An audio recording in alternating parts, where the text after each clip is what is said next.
Né? Bom, a gente tem reunido vocês aqui às quartas-feiras com o único propósito de treinar cada um de nós. É uma espécie de um coaching ministerial que nós estamos fazendo aqui. A nossa intenção é que você tenha um cristianismo mais sólido, que você entenda alguns princípios fundamentais, não apenas como um estudo, como mais um estudo para você colocar no seu currículo, mas que as coisas que a gente está aprendendo aqui, nessas quartas-feiras, elas de verdade se tornem práticas na sua liderança. Poxa, mas eu não sou líder, não lidero nada. Lidera. Primeiro lugar, você lidera a sua própria vida. Amém? Então é importante nós aprendermos princípios de liderança para a nossa própria vida. Muitos de nós aqui somos pais ou mães. Então nós lideramos uma casa, sim ou não? Temos filhos, né? Mas, deixa eu ver, com exceção dos próprios filhos que estão aqui, todos aqui, né? Já lideramos uma casa. Então nós precisamos aprender coisas que nos ajudem a ser melhores líderes. Irmãos, a Bíblia é o maior livro já escrito em toda a história.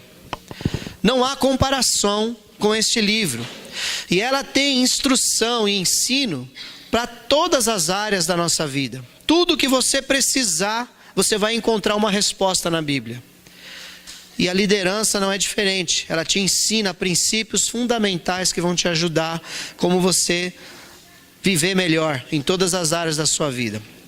Nós já falamos nas duas últimas quartas-feiras que Deus ele estabeleceu um processo de crescimento para nós. Então você tem lá em Gênesis 1, no princípio criou Deus os céus e a terra. Então a Bíblia começa com no princípio. E o último versículo do livro de Apocalipse, que é o último livro da Bíblia, você encontra amém. Então desde o princípio até o amém, existe um processo, vários pontos, várias fases da nossa vida.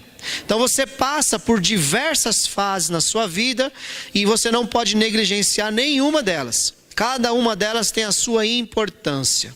Então quando você entende o seu papel na sociedade, na sua casa, na igreja, quando você entende o papel da igreja na sua vida, tudo isso funciona melhor.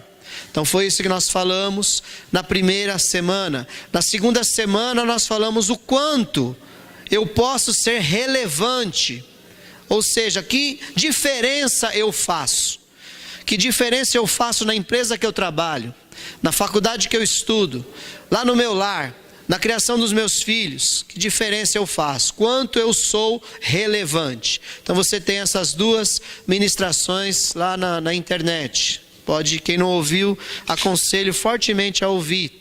Depois ouvir essa também.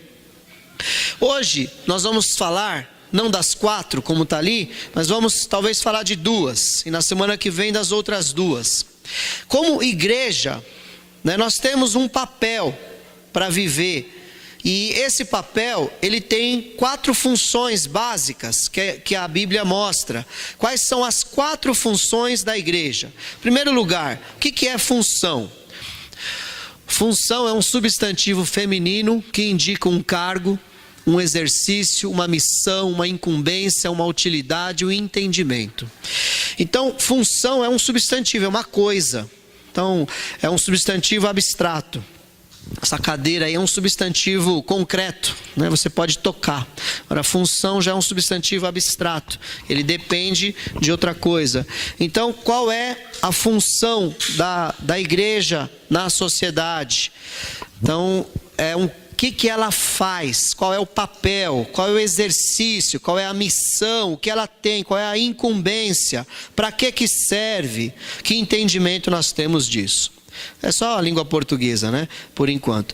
No caso da igreja, função tem a ver com as suas responsabilidades para com Deus e para com os homens, tanto os que já estão dentro como aqueles que estão ainda fora.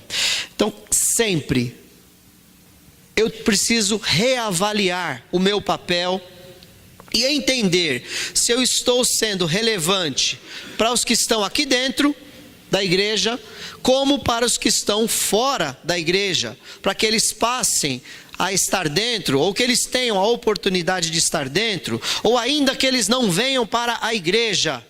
Preste atenção nesse detalhe. Você não pode ser um cristão pensando, eu vou fazer algo para aquela pessoa vir para a igreja. Você tem que fazer algo porque você é um cristão, amém? E o cristão faz as coisas para as pessoas, independente do resultado. Porque Jesus curou 10 pessoas, lembra? As 10 foram curadas, 10 leprosos, se não me engano era a doença deles. Os 10 foram correndo embora, só um voltou para agradecer. Mas Jesus sabia já disso e curou os 10. Jesus curou aquela mulher do fluxo de sangue. Jesus curou e pronto. Jesus curou o cego de Jericó e pronto. Ele não ficou perguntando, ele simplesmente fez. Então, como igreja, nós temos que funcionar dentro e fora. Tá bom? Precisamos funcionar. Então, veja as suas responsabilidades. E claro, aqui dentro do corpo de Cristo nós temos o nosso papel e a nossa função. Igreja. A palavra grega para igreja é eclésia. Fala assim comigo, eclésia. Eclésia. O que significa? Chamados para fora. Da onde? Literalmente, chamado para fora. Refere-se a um grupo de pessoas chamadas para saírem do pecado do mundo e servirem ao Senhor. Então, quando você contextualiza a palavra igreja, no sentido original da palavra, eclésia, quando eles diziam eclésia, igreja, eles queriam dizer assim, pessoas que foram tiradas do mundo e foram colocadas numa outra condição agora, servir ao Senhor. Então, se eu sair do mundo, eu não pertenço mais a Ele. Então, das características de quem entrou para a eclésia, para a igreja, é que o mundo já não atrai. E se atrai, eu vou orar para que eu não seja mais atraído, porque isso é eclésia. É ser chamado para fora. É como você está aqui desse lado direito, está um caos, está caindo fogo do céu, está um turbilhão, está tudo sendo destruído, e você de repente dá um pulo num abismo, te levam do outro lado e aqui está tudo em paz. Aqui é a igreja, os chamados para fora do pecado do mundo, porque lá será tudo destruído e aqui será tudo salvo. Então eu entender que como igreja eu não posso participar do mundo. Muitos cristãos têm dificuldade nesse ponto. Ele sai do mundo, mas o mundo atrai muito ainda.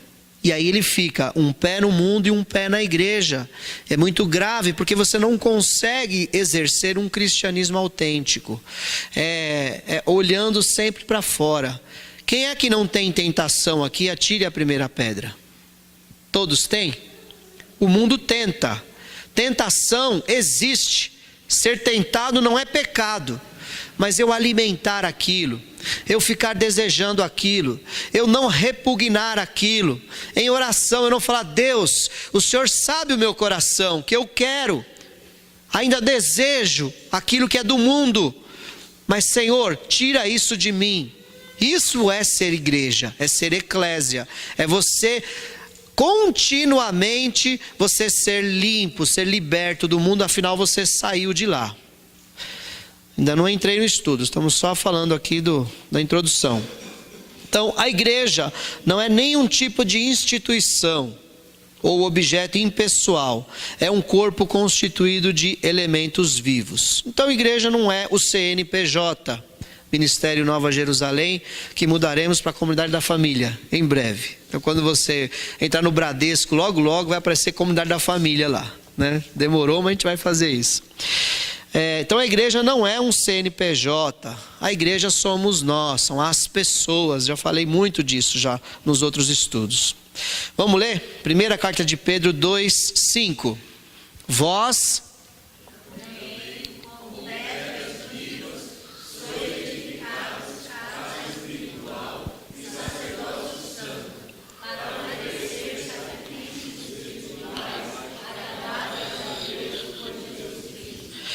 Então tá aí, ó, pedra viva. Somos pedras vivas, edificados, casa espiritual e sacerdócio santo. Então nós não somos uma instituição jurídica, apesar dela existir. Vamos lá agora. O objetivo de hoje é falar disso. Quais as 4 funções da igreja de acordo com a Bíblia, né, na terra? Vamos lá. Atos 2, do 42 a 46 diz: eles e a comunhão,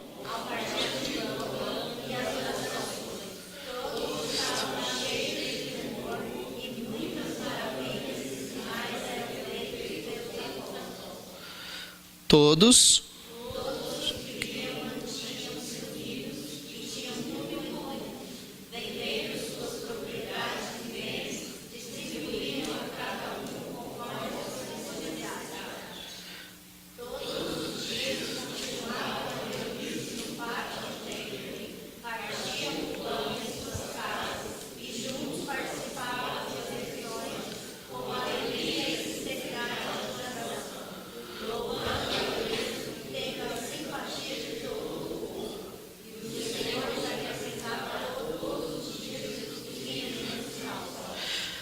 Então, nesses 5 versículos, nós temos aqui 4 funções da igreja. E hoje nós vamos falar de 2 delas. A primeira dela é proclamação. Eles proclamavam o evangelho. No grego você encontra a palavra querigma, que ela fala disso, de arauto, de pregador, de aquele que leva uma mensagem. No nosso caso, são as boas novas de salvação. Então, querigma nada mais é do que pregar o evangelho, anunciar as boas novas, transmitir a graça e o amor salvador de Jesus. Então, o primeiro papel da igreja e o seu primeiro papel como líder de Jesus é anunciar as boas novas. Isso tem que estar no nosso radar. A nossa vida como igreja, ela fica infrutífera se nós não funcionarmos como a igreja. É uma função. Função é um substantivo lá, como eu falei no começo. Ele tem que ter uma atividade, ele tem que ter um resultado. Então, como igreja, a primeira coisa que eu tenho que ter claro no meu coração, eu tenho que estar pronto para anunciar o evangelho.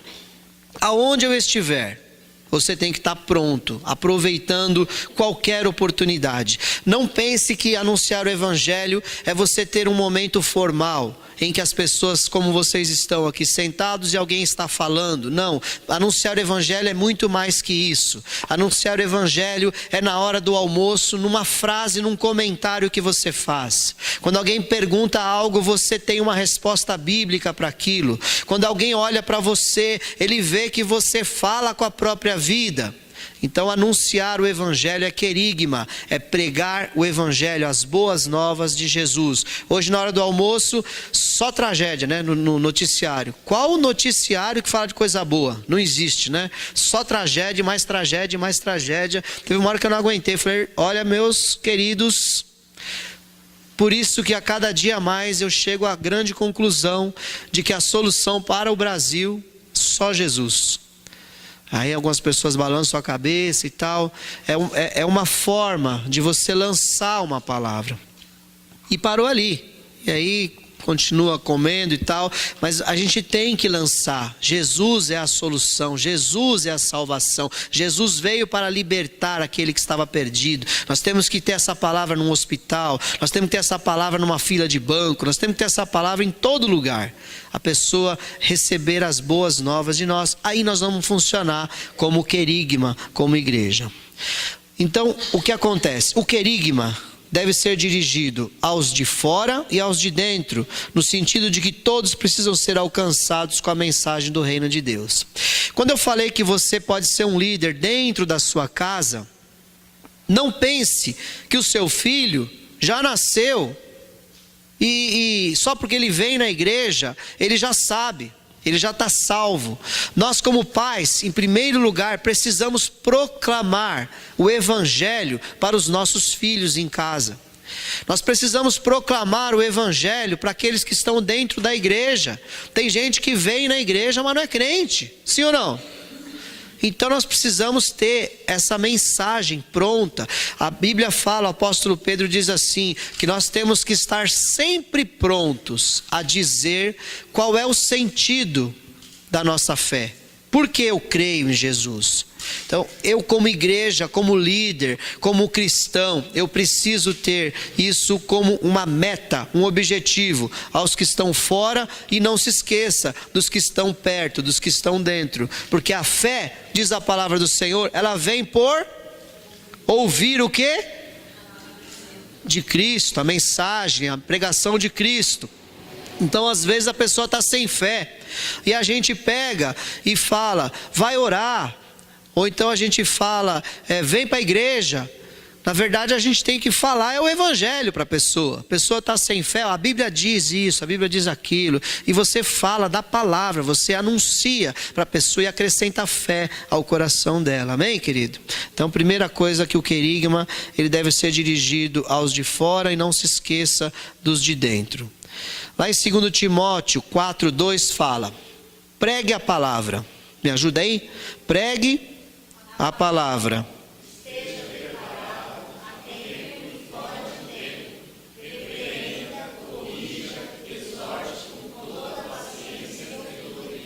Certo? Então, a pregação, ela tem essas características. Primeira coisa, tempo e fora de tempo. Então esteja sempre pronto. Sempre pronto. Não perca a sua sobriedade espiritual. Não perca, esteja sempre preparado, seja sóbrio, diz a palavra do Senhor. Portanto, sede sóbrios, esteja sempre pronto, ou seja, tempo e fora de tempo. Sempre preparado para falar o quê? Para repreender. Repreender, olha, não está certo esse caminho que você está falando. Corrija, então ensina qual é o caminho. Corrigir não é dar bronca. Bronca está aqui, ó. Repreenda. Isso que você está fazendo está errado. Corrija. O caminho certo é esse. Exorte. Jesus vai te ajudar. O perdão está disponível para você. Você entendeu?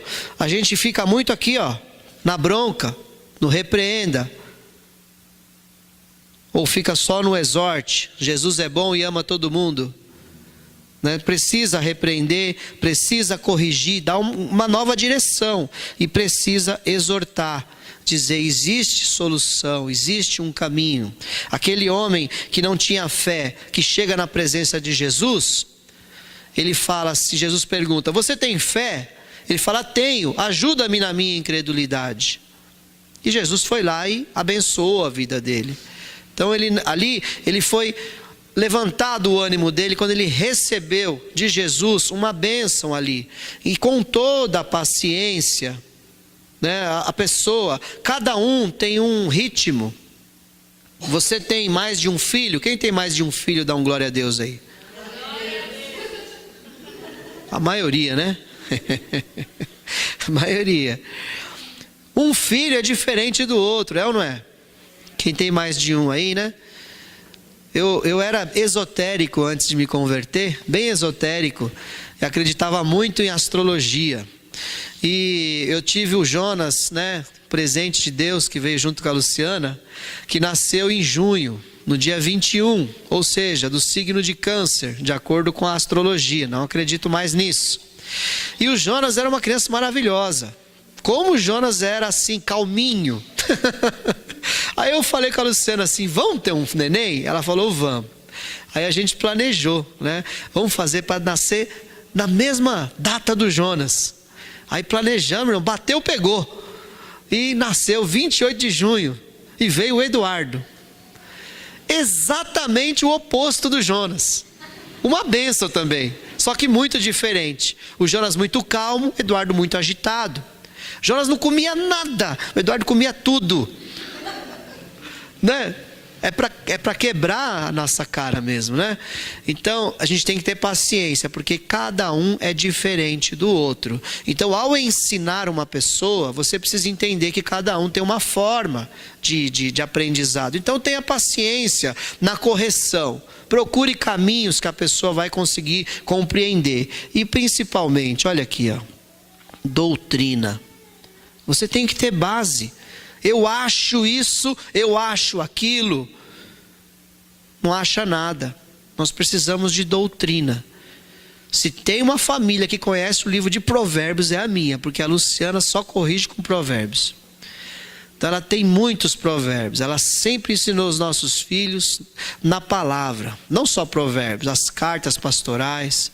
Não sai da tua boca nenhuma palavra torpe. Sempre ela estava ensinando. Sempre a palavra, a doutrina. Então a tua correção, ela vai ter fundamento, ela vai ter firmeza, se ela estiver baseada na doutrina bíblica. Amém? Existem muitas filosofias boas. Eu aprendi muita coisa boa com a minha mãe, mas a que realmente fixa é a doutrina da palavra do Senhor. É a que traz vida. Então, querigma é isso. Essa palavrinha pregue, a de 2 Timóteo, é a palavra querigma, que é proclame, ensine. Não ensine, é proclame. Querigma é anunciar as boas novas da salvação com propriedade e graça. Então não pode ser de qualquer jeito. Eu preciso estar com meu espírito pronto.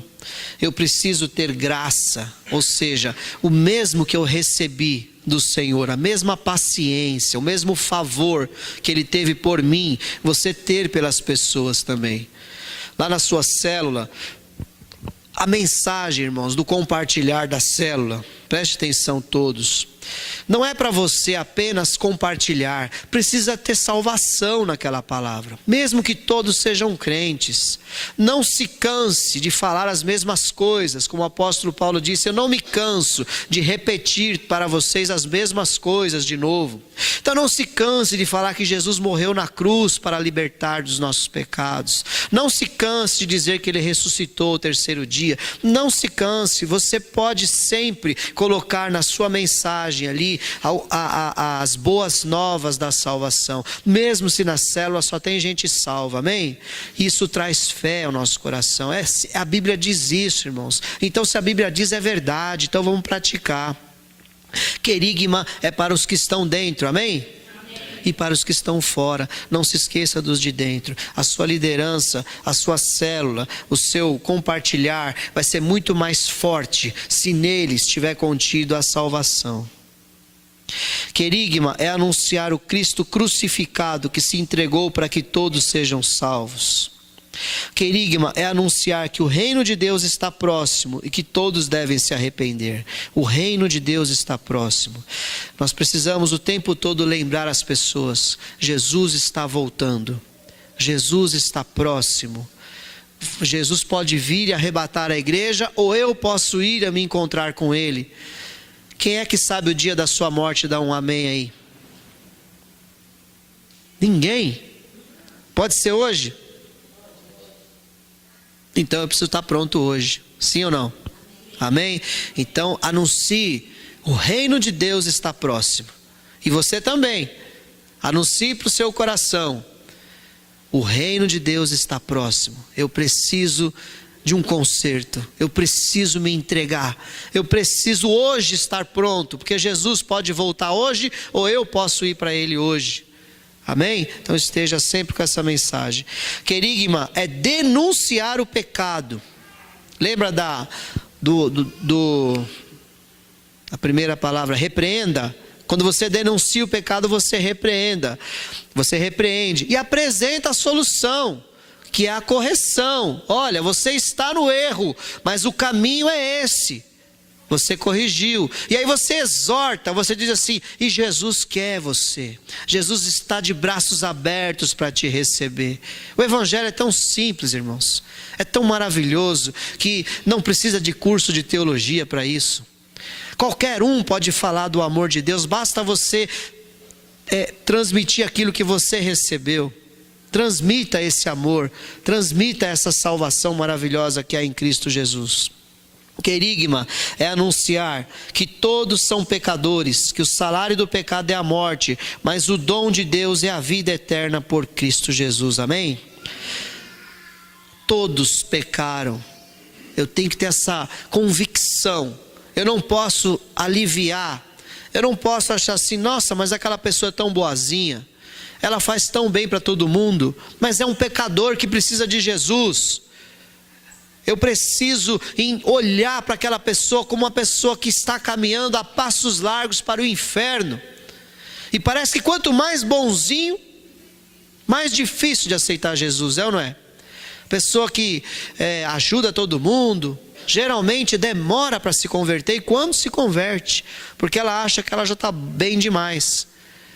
Então, mas na verdade nós temos que trazer a consciência de que todos pecaram e precisam da glória de Deus. Então, das 4 funções da igreja, essa de proclamar tem que ser a primeira mesmo. Eu preciso ter isso pronto na minha boca. Jesus Cristo veio a esse mundo porque todos pecaram e precisam da glória de Deus. Ele morreu numa cruz para me libertar dos meus pecados. Ele ressuscitou ao 3º dia e venceu a morte.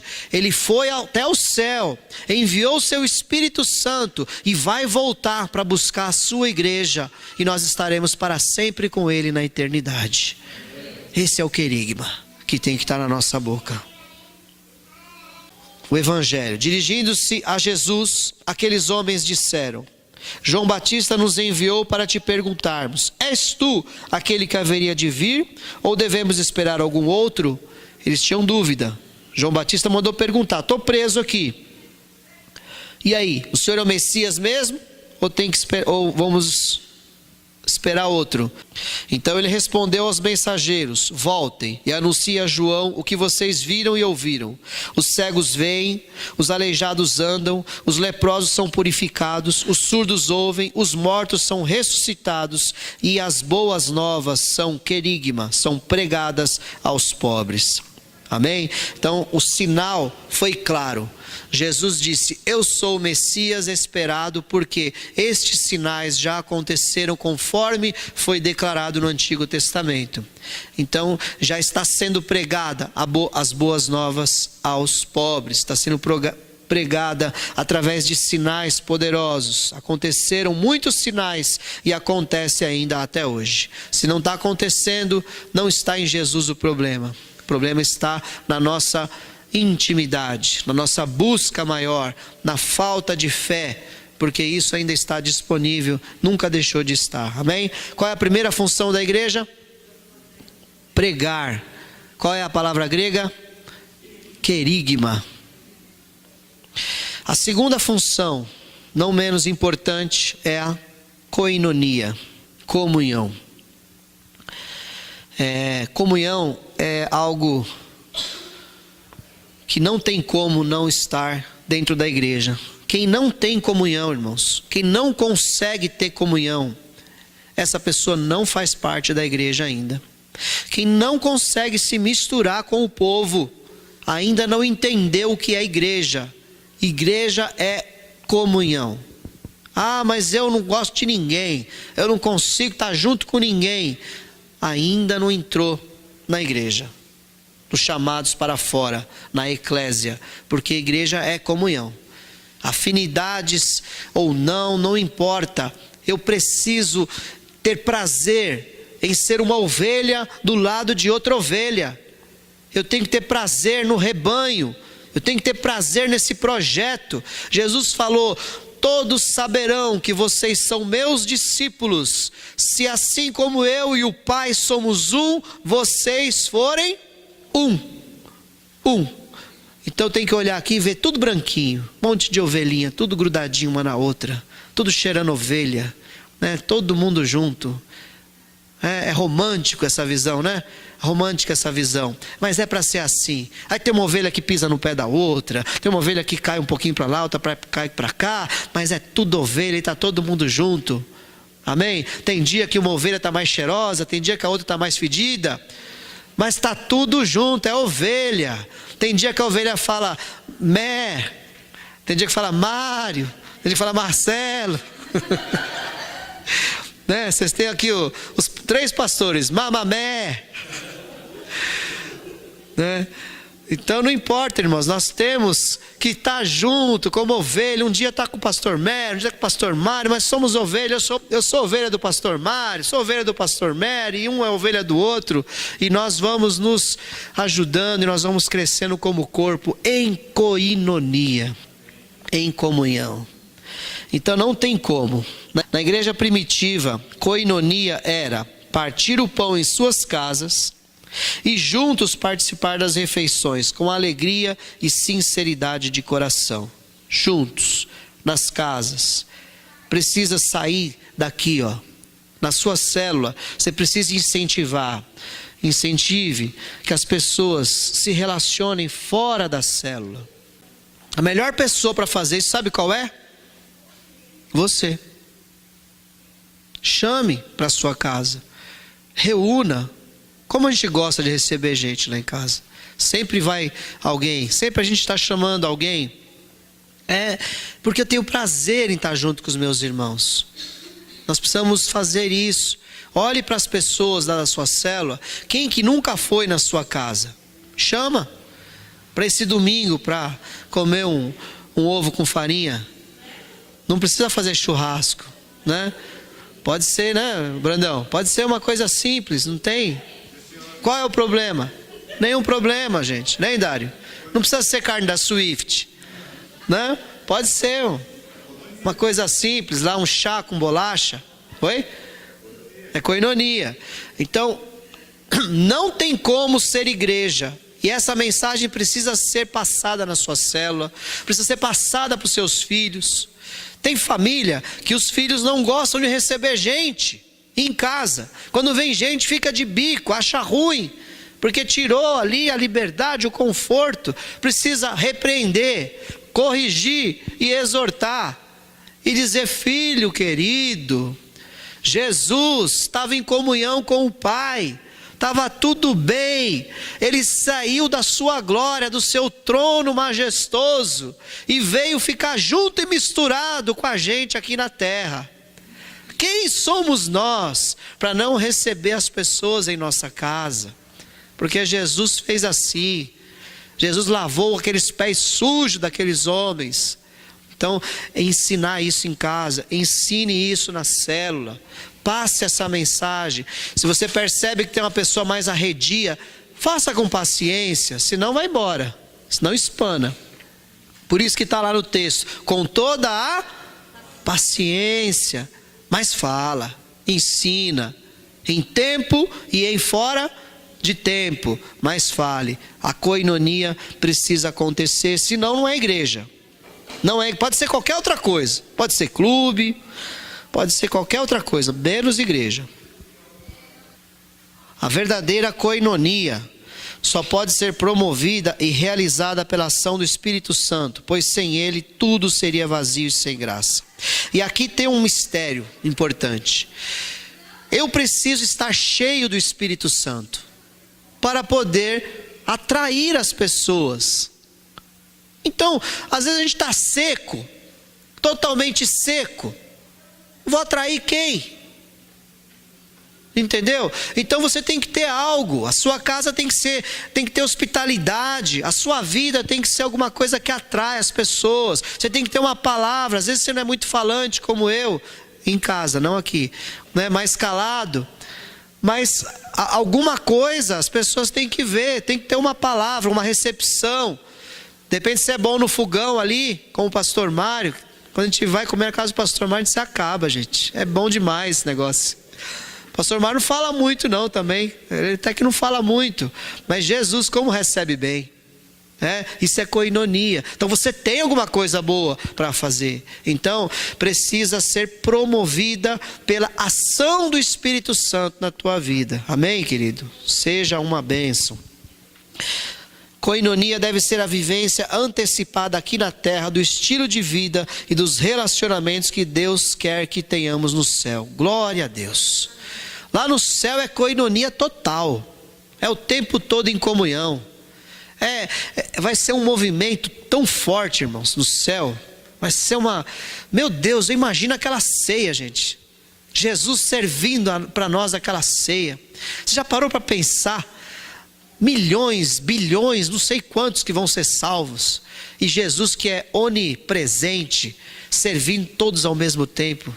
Nossa, vai ser uma coisa, vai ser um movimento muito forte. Vai ser algo maravilhoso. E aqui na terra a gente tem só uma pontinha disso. Um dedinho de nada, não é nem a ponta do iceberg, que é 10% para cima e 90% para baixo, é nada, quase nada do que vai ser lá. Então aqui na terra a gente tem que vivenciar, as pessoas têm que ter prazer de ir na nossa célula. Quando a pessoa chegar na célula, ela tem que se sentir abraçada. Quando a pessoa visitar aqui, o salão aqui, ela tem que se sentir recepcionada. E agora eu vou falar algo que não nos louva. Muitas pessoas vêm nos visitar e elas ficam sozinhas, não são abordadas, daqui a pouco a gente vê a pessoa foi embora.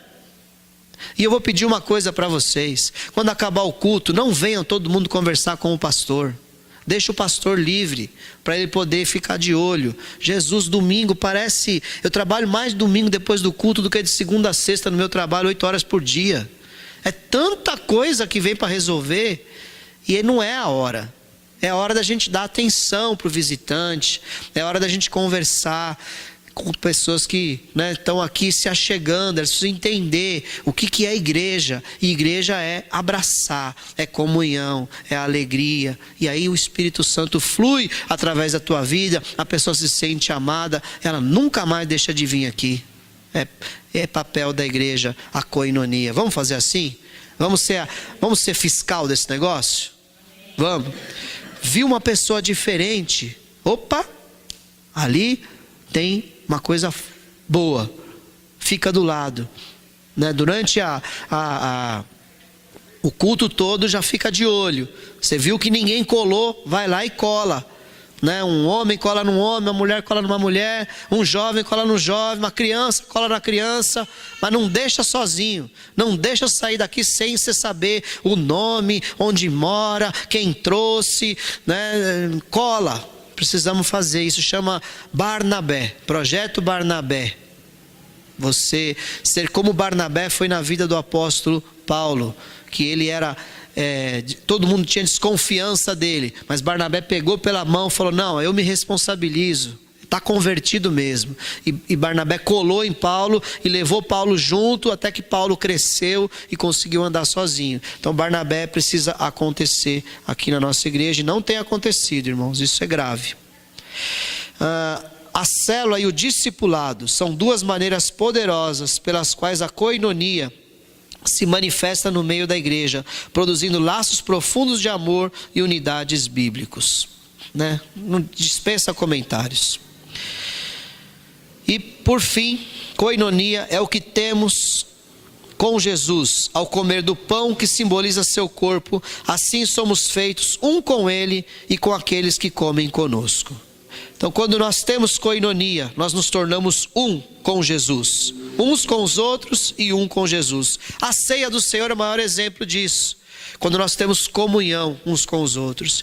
A pessoa pensa que não participar da ceia é uma coisa simples, não é. Isso é um sinal de estar fora da comunhão, estar fora da koinonia.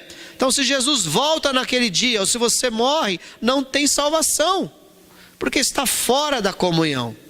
Não porque você não pode vir, aconteceu um imprevisto, ou sei lá o que, está doente, não. Aí você está em comunhão, você só foi impedido de vir. Mas você não veio porque você não quis, porque você não se sentiu capaz de participar da comunhão. Então precisa consertar e se sentir capaz, e precisa estar em comunhão. Alguém abre Filemão, capítulo 6, por favor, versículo 6, que só tem um capítulo, Filemão, e lê para mim bem alto. Filemão 6. É algo tremendo, é o último versículo, já vou terminar. Algo tremendo que eu vi hoje na Bíblia, nunca tinha prestado atenção nesse detalhe. Livro de Filemão, só tem um capítulo, versículo 6. Olha isso, irmãos. Ele ora para que a comunhão que procede da fé. Você lembra que eu falei agora mesmo que se a pessoa não tem comunhão, ela muito provavelmente ela não tem salvação. A comunhão é um resultado da sua fé. Quando você tem como, você demonstra comunhão, é porque você tem fé. E a fé aonde? A fé no Evangelho de Cristo. Então, está faltando comunhão? Você percebeu que tem pessoas na sua célula, ou talvez você mesmo não está conseguindo ter comunhão? Evangelho, salvação para todo aquele que crê. Leia mais a palavra, pregue mais a palavra, creia mais na palavra, que a comunhão vem automaticamente. Não tem como eu forçar alguém a ter comunhão, mas tem como eu gerar comunhão nela, através da fé. E como que eu tenho fé? Através de ouvir o Evangelho de Cristo. Amém? Maravilhoso isso. Oro para que a comunhão, a koinonia, que procede da sua fé, seja eficaz no pleno conhecimento de todo o bem que temos em Cristo. Então, ele diz assim, quando eu entendo, quando eu tenho a comunhão que veio da minha fé, eu consigo entender todos os benefícios que Cristo me proporciona através da sua obra de salvação. Amém? Hoje é o que gostaria de compartilhar com vocês. Então nós temos 4 papéis da igreja. Hoje nós estudamos o querigma, que é proclamar o Evangelho, e a koinonia, que é a comunhão. Amém? Semana que vem tem mais, em nome de Jesus. Vamos ficar de pé.